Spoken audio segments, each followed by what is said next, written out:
ਸਾਹਿਬ ਸ੍ਰੀ ਗੁਰੂ ਗ੍ਰੰਥ ਸਾਹਿਬ ਮਹਾਰਾਜ ਦੀ ਪਾਵਨ ਕਿਰਪਾ ਦੇ ਸਦਕਾ ਇਸ ਵਿਸ਼ੇਸ਼ ਇਕੱਤਰਤਾ ਦੇ ਵਿੱਚ ਜੁੜੇ ਹੋਏ ਮੁਅੱਜ਼ਿਜ਼ ਹਾਜ਼ਰੀਨ, आओ सब तो पहला गुरुदेव पातशाह की बख्शिश मुकद्दस फतेह बुलंद करिए। प्यार सहित आखना जी वाहेगुरु जी का खालसा वाहेगुरु जी की फतेह। सब तो पहला तो मैं अपने वीरां दा, भैणां दा, मातावां दा, पिता समान बजुर्गां दा बहुत ज़्यादा धन्नवादी है कि सच जाणियो इन्नी वड्डी गिणती दे विच शमूलीयत करनी ਜਿਹਦੇ ਵਿੱਚ ਸਾਡੇ ਕੋਲ ਤੁਹਾਨੂੰ ਸੱਦਾ ਦੇਣ ਦੇ ਵਾਸਤੇ ਕੋਈ ਸੰਗਠਿਤ ਢਾਂਚਾ ਨਹੀਂ ਸੀ। ਤੁਸੀਂ ਇੱਕ ਦਰਦ ਦੇ ਵਾਸਤੇ, ਤੁਸੀਂ ਪੰਜਾਬ ਦੀ ਹੋਂਦ ਦੇ ਵਾਸਤੇ, ਤੁਸੀਂ ਪੰਜਾਬ ਦੇ ਭਵਿੱਖ ਦੇ ਵਾਸਤੇ ਇੱਥੇ ਆਏ ਹੋ। ਔਰ ਇਹਦੇ ਤੋਂ ਵੱਡੀ ਜਿਹੜੀ ਮੈਨੂੰ ਗੱਲ ਲੱਗਦੀ ਹੈ ਨਾ, ਜਿਹੜਾ ਇੱਕ ਸ਼ਾਇਰ ਨੇ ਬੜੀ ਵਧੀਆ ਗੱਲ ਲਿਖੀ ਹੈ ਕਿ ਕਤਲ ਕਰਕੇ ਮੇਰਾ ਜੋ ਕਾਤਲ निकला, खून दौड़ता मेरा कातल को मनाने के लिए। ये बड़ी अहम गल है कि ये वो नौजवान ने, ये उन्हां नौजवानों के समर्थक नौजवान ने। तुसी उन्हां नौजवानों नूं संबंधित जां उन्हां दे उपर विश्वास रखण वाले हो जिहड़े नौजवानों नूं गद्दारी दे फतवे जारी कर दिते गए, ਤੇ ਉਹਨਾਂ ਨੌਜਵਾਨਾਂ ਦੇ ਸਾਥੀ ਅਜੇ ਵੀ ਕਹਿੰਦੇ ਆ ਜੀ ਅਸੀਂ ਤੇ ਸੰਘਰਸ਼ ਦੇ ਵਿੱਚ ਸਾਥ ਦੇਣ ਨੂੰ ਤਿਆਰ ਆ। ਇਹਦੇ ਵਿੱਚ ਹੁਣ ਇਹ ਵੇਖਣਾ ਪਵੇਗਾ ਕਿ ਜਿਹੜੀ ਸਾਡੀ ਆਗੂ ਪ੍ਰਣਾਲੀ ਹੈ ਉਹਨੂੰ ਆਪਣੀਆਂ ਬਾਹਾਂ ਬਹੁਤ ਖੋਲਣੀਆਂ ਪੈਣਗੀਆਂ, ਕਿਉਂਕਿ ਇਹ ਜੰਗ ਜਿਹੜੀ ਹੈ ਇਹ ਹੋਂਦ ਦੀ ਜੰਗ ਹੈ। ਇਸ ਜੰਗ ਦੇ ਵਿੱਚ ਹਾਰ ਮਤ ਸਮਝੀਏ ਕਿ ਕਿਸਾਨੀ ਦੇ ਕਾਨੂੰਨਾਂ ਦੀ ਹਾਰ ਹੋਵੇਗੀ। ਅਸੀਂ ਕਈ ਦਹਾਕੇ ਇਸ ਸਟੇਟ ਦੇ ਸਾਹਮਣੇ ਉਠਣ ਦੇ, ਖੜੇ ਹੋਣ ਦੇ ਕਾਬਿਲ ਨਹੀਂ ਰਹਿ ਸਕਾਂਗੇ। ਸਰਦਾਰ ਅਜਮੇਰ ਸਿੰਘ ਬੈਠੇ ਨੇ। तकरीबन 26 जनवरी की घटना तो 1-2 दिन पहलों की गल है। मैं कुछ वरतारे तुहाडे नाल सांझे करने, उहदे करके मैं 1-2 मिनट शायद वध लै जावां। वो वरतारे बड़े अहम ने। कुछ इवें दी घटना वापरी तो ये मैनूं कहंदे उदों कि मैनूं मिल, असीं इकट्ठे मिले तो इन्हां ने मैनूं दीप दे बारे एक गल कही।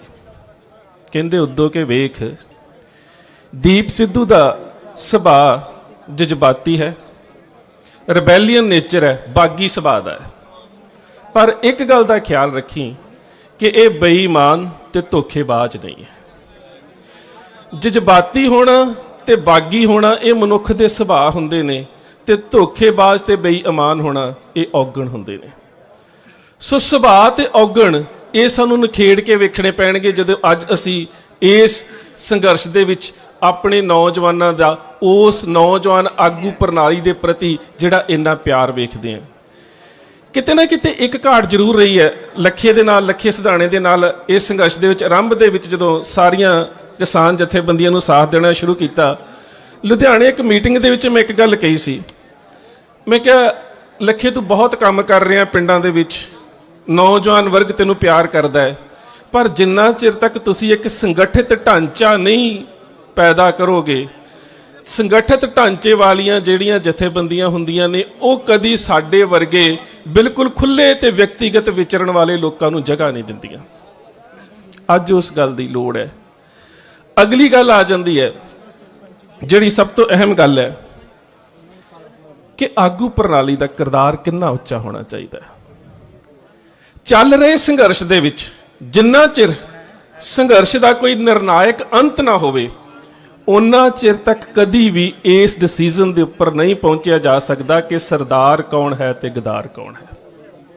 ये फैसले हमेशा संघर्ष के अंत दे विच हुंदे ने ते वो नौजवान जिन्हां ने इस संघर्ष नूं पंजाब तो पुट के दिल्ली के बार्डर दीआं बरूहां तक लैके जाण दे विच इन्ना वड्डा योगदान पाया होवे ते उन्हां नूं गद्दारी दे प्रमाण पत्र जारी कर दिते जाण, ये भी कोई छोटी कोताही नहीं सी। मैं छोटी जी गल साझी करदा रसूल हमजा तौब की किताब मेरा दागिस्तान दे विच। वो मैं इस करके कर लगा कि उस तो पहला मैं संत जरनैल सिंह की एक कोटेशन तुहाडे नाल जरूर साझी करदा। मैनूं लगदा है कि जिहदी व्याख्या जिहड़ी है ना आउण वालियां सदियां दे हर संघर्ष दे विच शब्द मंगदी रहेगी। वो उन्हां दे शब्द सी, शरीर दा मरना मैं मौत नहीं समझदा, ज़मीर दा मर जाना यकीनन मौत है।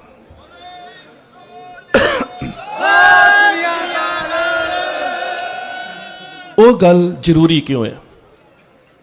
ਸੱਚ ਜਾਣਿਓ, ਜੇਕਰ ਸਾਡੀਆਂ ਜ਼ਮੀਰਾਂ ਜਾਗਦੀਆਂ ਰਹੀਆਂ, ਸਾਡੀਆਂ ਜ਼ਮੀਨਾਂ ਵੱਲ ਕੋਈ ਅੱਖ ਚੁੱਕ ਕੇ ਨਹੀਂ ਵੇਖ ਸਕਦਾ।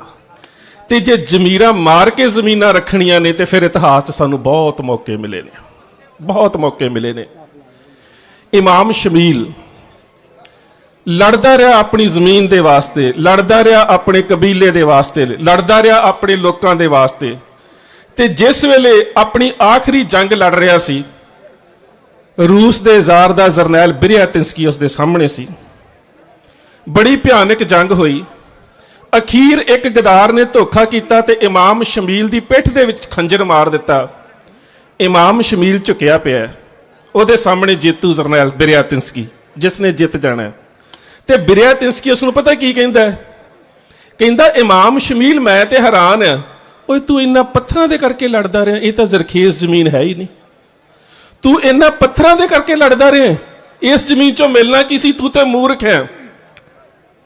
ਮੂਰਖ ਮੈਂ ਨਹੀਂ ਕਹਿੰਦਾ, ਮੂਰਖ ਤੂੰ ਹੈ। ਇਹ ਕੱਲੇ ਕੱਲੇ ਪੱਥਰ ਦੇ ਉੱਪਰ ਮੇਰੇ ਕਬੀਲੇ ਦੇ ਨੌਜਵਾਨਾਂ ਦਾ ਖੂਨ ਡੁੱਲਿਆ।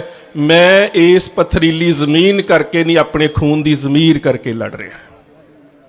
ਤੇ ਜਿੰਨਾ ਚਿਰ ਤੱਕ ਇਹਨਾਂ ਪੱਥਰਾਂ ਦੇ ਉੱਪਰ ਮੇਰੇ ਕਬੀਲੇ ਦੇ ਖੂਨ ਦੀ ਮਹਿਕ ਹੈ, ਉਹਨਾਂ ਚਿਰ ਤੱਕ ਮੈਂ ਜਿਹੜਾ ਲੜਦਾ ਰਵਾਂਗਾ।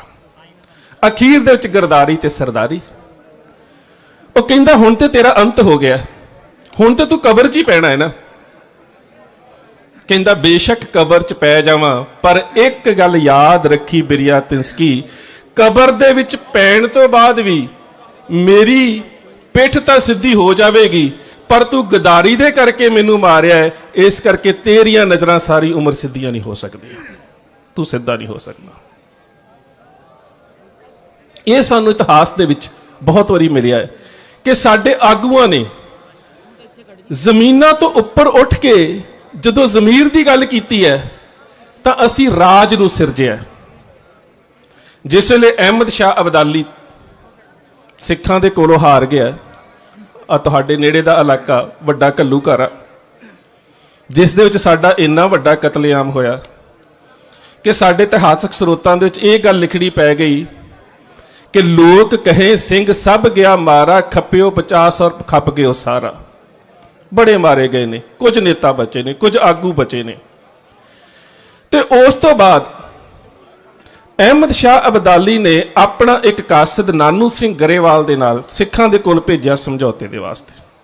ਸਮਝੌਤਾ ਜ਼ਮੀਨੀ ਸੀ। ਉਹ ਆ ਕੇ ਕੀ ਕਹਿੰਦਾ?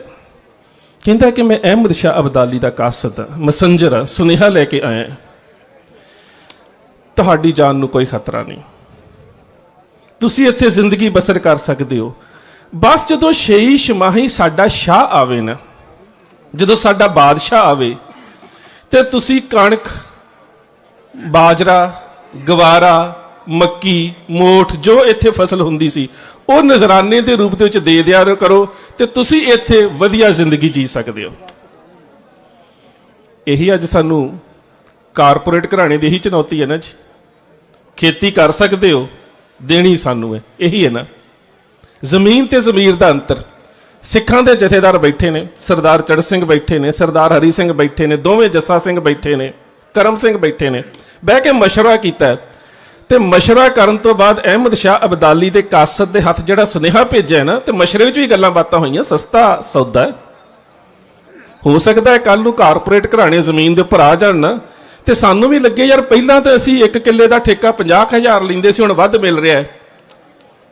ਜ਼ਮੀਰ ਦਾ ਅੰਤ ਹੋਵੇਗਾ। ਉਸ ਵੇਲੇ ਜਿਹੜਾ ਸਿੱਖਾਂ ਨੇ ਜਵਾਬ ਭੇਜਿਆ, ਉਹਨੂੰ ਕਾਵ ਰੂਪ ਦੇ ਵਿੱਚ ਸੋਹਣ ਸਿੰਘ ਸੀਤਲ ਨੇ ਲਿਖਿਆ। ਉਹ ਕਹਿੰਦੇ, ਸਾਡੇ ਵੱਲੋਂ ਸ਼ਾਹ ਨੂੰ ਕਹਿ ਦੇਣਾ ਜਾ ਕੇ, ਮਿਲਾਂਗੇ ਉਸ ਨੂੰ ਰਣ ਵਿੱਚ ਹੱਥ ਤੇਗ ਉਠਾ ਕੇ, ਸ਼ਰਤਾਂ ਰੱਖਾਂਗੇ ਰੱਤ ਨਾਲ ਗੱਲ ਬੰਨੇ ਲਾ ਕੇ, ਸ਼ਾਹ ਨਜਰਾਨੇ ਸਾਥੋਂ ਭਾਲਦਾ ਇਉਂ ਈਨ ਮਨਾ ਕੇ, ਪਰ ਸ਼ੇਰ ਨਾ ਜਿਉਂਦੇ ਸੀਤਲਾ ਨੱਕ ਨੱਥ ਪਵਾ ਕੇ।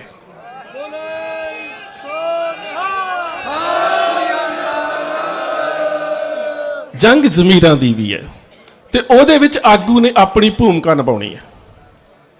ਉਹਦੇ ਵਿੱਚ ਅਸੀਂ ਵੇਖਣਾ ਹੈ ਕਿ ਸਾਡੇ ਆਗੂ ਦਾ ਕੱਦ ਕਿੰਨਾ ਹੈ, ਔਰ ਆਗੂ ਜਿਹੜਾ ਹੈ ਉਹ ਸਟੇਟ ਦੇ ਕਿਹੜੇ ਨਾਜ਼ੁਕ, ਸੂਖਮ ਤੇ ਅਸਤੂਲ ਹਿੱਸਿਆਂ ਦੇ ਉੱਪਰ ਚੋਟ ਕਰਨ ਦੀ ਸਮਰੱਥਾ ਰੱਖਦਾ ਹੈ। ਲਾਲ ਕਿਲੇ ਦੀ ਘਟਨਾ ਵਾਪਰੀ, ਮੈਨੂੰ ਸਭ ਤੋਂ ਵੱਧ ਇੰਜ ਲੱਗਾ ਹੈ कल भी मेरा राती दिल्ली लैक्चर सी, इस तो पहला भी दिल्ली लैक्चर सी, अज रात ਨੂੰ भी दिल्ली लैक्चर है। तो दिल्ली के लोग पता की कहते हैं, डॉक्टर साहब लाल किले की घटना के बारे साडे नाल जरूर साझा करो। और मीडिया के की कहा गया जी, लाल किले की घटना तो बाद दिल्ली के लोग डरे पे ने, तो मैं रोज दिल्ली लैक्चर कर रहा, उन्होंने मंग ये होंगी है कि लाल किले की घटना के बारे साडे नाल शब्द साझे करो, सानू दीप सिद्धू के बारे दसो। उत्थे उन्होंने रोज विचार ही ये होंगे ने, मैं रोज उत्थे लैक्चर करदा, इवें दी कोई गल नहीं। पर उत्थे ये वेखना हुंदा है साडी आगू प्रणाली जिहड़ी है ਉਹ ਕੀ ਉਹਨਾਂ ਜਗ੍ਹਾਵਾਂ ਤੋਂ ਜਿੱਥੇ ਕਿ ਸਰਕਾਰ ਦੇ ਉੱਪਰ ਦਬਾਅ ਬਣਾ ਕੇ ਵੱਡੀ ਚੋਟ ਜਿਹੜੀ ਹੈ ਜਾਂ ਵੱਡੀ ਸੱਟ ਪਹੁੰਚਾਈ ਜਾ ਸਕਦੀ ਹੈ, ਉਹਦੇ ਪਿਛੋਕੜ ਨੂੰ ਜਾਣਦੀ ਹੈ। ਲਾਲ ਕਿਲੇ ਦਾ ਵਰਤਾਰਾ ਕੋਈ ਗਲਤ ਨਹੀਂ ਹੈ, ਮਾਣ ਹੋਣਾ ਚਾਹੀਦਾ। ਇਸ ਸੰਘਰਸ਼ ਦਾ ਉਹ ਇੱਕ ਪੜਾਅ ਹੈ। ਇਹ ਠੀਕ ਹੈ, ਉਹ ਅੰਤਮ ਜਿੱਤ ਨਹੀਂ ਸੀ, ਪਰ ਅੰਤਮ ਜਿੱਤਾਂ ਦੇ ਜਿਹੜੇ ਪ੍ਰਤੀਕ ਹੁੰਦੇ ਨੇ ਉਹ ਇਸੇ ਤਰ੍ਹਾਂ ਹੀ ਸਿਰਜੇ ਜਾਂਦੇ ਨੇ। ਤੇ ਜੇਕਰ ਤੁਸੀਂ ਪਿਛੋਕੜ ਦੇ ਵਿੱਚ ਜਾਣਾ ਹੈ, ਤੇ ਮੈਂ ਕਹਿੰਦਾ ਇਹੀ ਲਾਲ ਕਿਲਾ ਕਿਤੇ ਯੂਰਪ ਦੀ ਧਰਤੀ ਦੇ ਉੱਪਰ ਹੁੰਦਾ ਤਾਂ ਇਸ ਨੂੰ ਇੱਕ ਟਾਰਚਰ ਮਿਊਜ਼ੀਅਮ ਦਾ ਰੂਪ ਦਿੱਤਾ ਹੋਇਆ ਕਰਨਾ ਸੀ। ਸਭ ਤੋਂ ਵੱਧ ਜ਼ੁਲਮ ਤੇ ਸਭ ਤੋਂ ਵੱਧ ਫਰਮਾਨ ਜਿਹੜੇ ਜ਼ੁਲਮ ਦੇ ਨੇ ਲਾਲ ਕਿਲੇ ਦੇ ਅੰਦਰੋਂ ਜਿਹੜੇ ਨੇ ਉਹ ਜਾਰੀ ਹੋਏ ਨੇ। ਤਕਰੀਬਨ 1639 ਤੋਂ ਲੈ ਕੇ 1648 ਦੇ ਵਿੱਚ ਉਸਤਾਦ ਅਹਿਮਦ ਲਾਹੌਰੀ ਜਿਸਨੇ ਤਾਜ ਮਹਿਲ ਬਣਾਇਆ ਸੀ, ਉਸੇ ਨੇ ਲਾਲ ਕਿਲਾ ਬਣਾਇਆ, ਉਹੀ ਇਹਦਾ ਆਰਕੀਟੈਕਚਰ ਸੀਗਾ। ਔਰ ਉਸ ਤੋਂ ਬਾਅਦ ਇੱਥੇ ਹੋਇਆ ਕੀ ਹੈ, ਜਿਸਨੇ ਤਾਮੀਰ ਕਰਾਇਆ ਸ਼ਾਹਜਹਾਂ ਪੁੱਤਰ ਨੇ ਉਸ ਨੂੰ ਕੈਦ ਕਰ ਦਿੱਤਾ। ਔਰ ਉਹ ਕੈਦ ਕਿਵੇਂ ਦੀ ਬੁਰੀ ਹੋਵੇਗੀ ਕਿ ਉਸ ਨੂੰ ਕਈ ਵਾਰ ਪੀਣ ਦੇ ਵਾਸਤੇ ਪਾਣੀ ਨਹੀਂ ਸੀ ਮਿਲਦਾ। ਉਸਨੇ ਆਪਣੇ ਇੱਕ ਸ਼ੇਰ 'ਚ ਲਿਖ ਦਿੱਤਾ ਸੀ ਆਪਣੇ ਪੁੱਤਰ ਨੂੰ, ਬਾਬਾ ਮਨ ਬਹਾਦਰ ਮਨ ਈ ਰੋਜ਼ ਮੁਹਤਾਜ, ਕਹਿੰਦਾ ਵੀ ਅੱਜ ਮੁਹਤਾਜ ਹੋ ਗਿਆ। ਦੀ ਰੋਜ਼ ਲੱਖ ਦਵਾਰ ਬੂਦਮ, ਅਜੇ ਕੱਲ ਦੀ ਗੱਲ ਹੈ ਮੇਰੇ ਅੱਗੇ ਲੱਖ ਸਵਾਰ ਖੜਾ ਹੁੰਦਾ ਸੀ। ਬਾਬਾ ਮਨ ਬਹਾਦਰ ਮਨ ਦੀ ਰੋਜ਼ ਲੱਖ ਸਵਾਰ ਬੂਦਨ, ਇਮਰੋਜ਼ ਮੁਹਤਾਜ ਜਗ ਕਾਸਾ ਏ ਆਬਮ, ਤੇ ਅੱਜ ਮੈਂ ਇੱਕ ਪਾਣੀ ਦਾ ਪਿਆਲਾ ਨਹੀਂ ਪੀ ਸਕਦਾ। ਬਾਪ ਦੇ ਉੱਪਰ ਇਹ ਜ਼ੁਲਮ ਹੋਇਆ। ਔਰੰਗਜ਼ੇਬ ਦੇ ਦਰਬਾਰ ਦੇ ਵਿੱਚ ਇੱਕ ਫਕੀਰ ਆਇਆ, ਕਹਿੰਦਾ ਇੱਕ ਸਦਾ ਸੁਣੀ ਹੈ, ਇੱਕ ਆਵਾਜ਼ ਸੁਣੀ ਹੈ, ਬੜੀ ਸੋਹਣੀ ਕਿਸੇ ਦੀ ਪੋਇਟਰੀ ਸੀ। ਪਤਾ ਲੱਗਾ ਔਰੰਗਜ਼ੇਬ ਦੀ ਆਪਣੀ ਬੇਟੀ ਜੇਬਲ ਨਿਸਾ ਪੋਇਟਰੀ ਕਰਦੀ ਸੀ। ਉਹਦਾ ਤਖੱਲਫ ਜਿਹੜਾ ਸੀ ਉਹ ਮਖਫੀ ਸੀ, ਤਰੀਕੇ ਮਖਫੀ ਵੀ ਹੁਣ ਉਰਦੂ 'ਚ ਛਪ ਚੁੱਕੀ ਹੈ। ਔਰੰਗਜ਼ੇਬ ਨੇ 21 ਸਾਲ ਵਾਸਤੇ ਸਲੀਮਗੜ੍ਹ ਦੇ ਕਿਲੇ 'ਚ ਉਹਨੂੰ ਵੀ ਕੈਦ ਕਰ ਦਿੱਤਾ। ਮੁਤਫਲਤ ਖਾਨ ਦੇ ਹੁੰਦਿਆਂ ਔਰੰਗਜ਼ੇਬ ਦੇ ਸਮੇਂ ਕੀ ਫਰਮਾਨ ਜਾਰੀ ਨਹੀਂ ਹੋਏ ਹਿੰਦੂ ਧਰਮ ਦੇ ਕਤਲੇਆਮ ਦੇ? ਭਾਈ ਨੰਦ ਲਾਲ ਜੀ ਨੂੰ ਦਿੱਲੀ ਤੋਂ ਅਨੰਦਪੁਰ ਸਾਹਿਬ ਕਿਉਂ ਜਾਣਾ ਪਿਆ? ਸਲੀਮਗੜ੍ਹ ਦੇ ਕਿਲੇ ਦੇ ਵਿੱਚੋਂ ਕੱਢ ਕੇ ਬਾਬਾ ਬੰਦਾ ਸਿੰਘ ਬਹਾਦਰ ਦੀਆਂ ਸ਼ਹਾਦਤਾਂ ਸਾਨੂੰ ਭੁੱਲ ਗਈਆਂ ਨੇ, ਜਾਂ ਫਿਰ ਇਸ ਦੇਸ਼ ਨੂੰ ਆਜ਼ਾਦ ਕਰਾਉਣ ਵਾਲੀ ਜਿਹੜੀ ਇੰਡੀਅਨ ਨੈਸ਼ਨਲ ਆਰਮੀ ਹੈ ਉਹਦੇ ਸਾਰੇ ਟਰਾਇਲ ਜਿਹੜੇ ਸੀ ਉਹ ਲਾਲ ਕਿਲੇ ਦੇ ਵਿੱਚ ਚੱਲੇ। ਤੇ 1984 ਤੋਂ ਬਾਅਦ ਵੀ ਲਾਲ ਕਿਲਾ ਜਿਹੜਾ ਫੌਜ ਦੇ ਕੋਲ ਰਿਹਾ ਤੇ ਪੰਜਾਬ ਦੇ ਬਹੁਤ ਸਾਰੇ ਨੌਜਵਾਨ ਜਿਹੜੇ ਸੀ ਉਸ ਕਿਲੇ 'ਚ ਟਾਰਚਰ ਕੀਤੇ ਗਏ। ਜੇਕਰ ਉੱਥੇ ਖਾਲਸਾਈ ਨਿਸ਼ਾਨ ਝੁੱਲ ਗਿਆ, ਕੀ ਗੁਨਾਹ ਹੋ ਗਿਆ?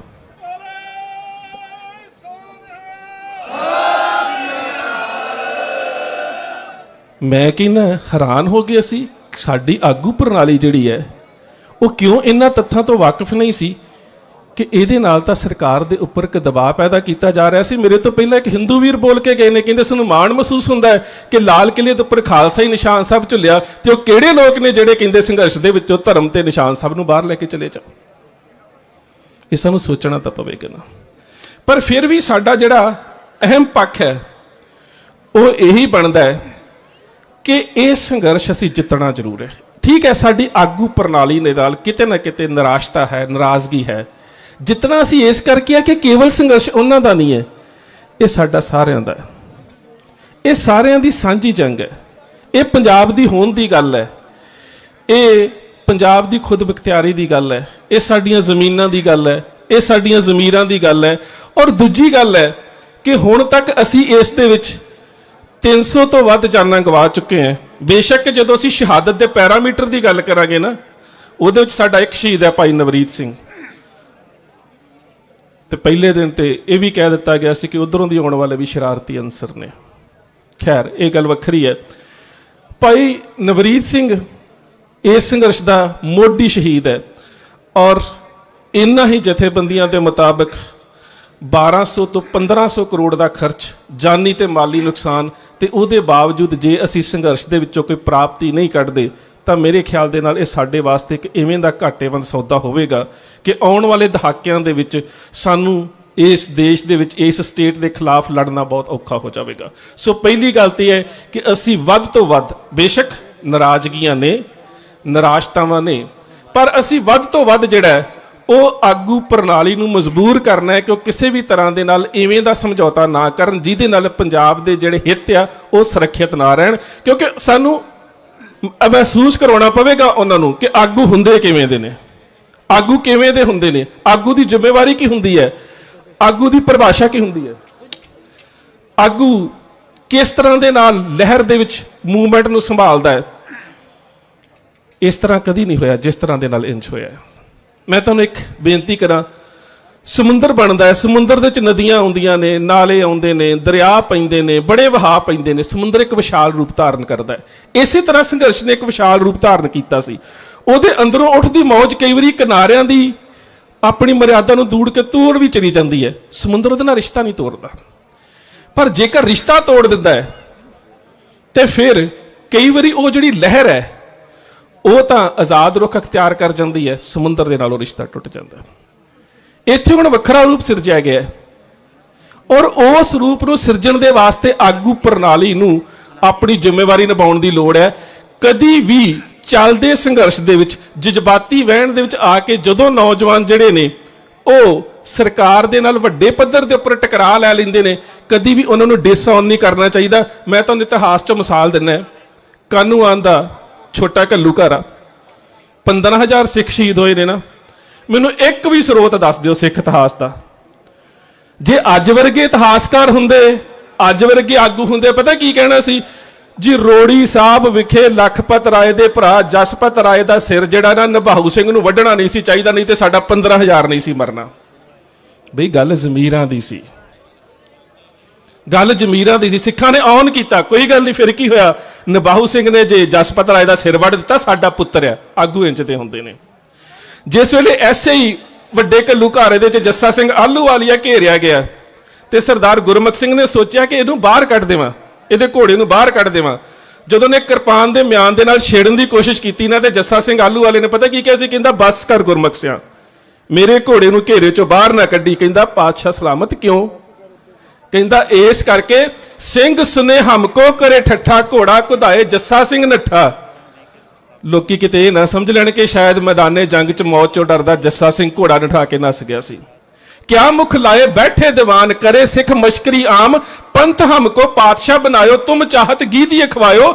ਆਵਾਮ ਦੇ ਲੀਡਰਾਂ ਨੂੰ ਸੋਚਣਾ ਪੈਂਦਾ ਕਿ ਆਵਾਮ ਨੇ ਉਹਨਾਂ ਨੂੰ ਕਿਸ ਮਿਆਰ ਦੇ ਉੱਪਰ ਬਿਠਾ ਦਿੱਤਾ ਹੈ, ਤੇ ਜੇਕਰ ਉਹ ਮਿਆਰ ਉੱਪਰ ਪੂਰੇ ਨਹੀਂ ਉਤਰਦੇ ਤੇ ਫਿਰ ਆਵਾਮ ਦੇ ਦਿਲਾਂ 'ਚ ਨੀਵੇਂ ਪੈ ਜਾਂਦੇ ਨੇ। ਇਹ ਸਮਝਣ ਦੀ ਬਹੁਤ ਲੋੜ ਹੈ।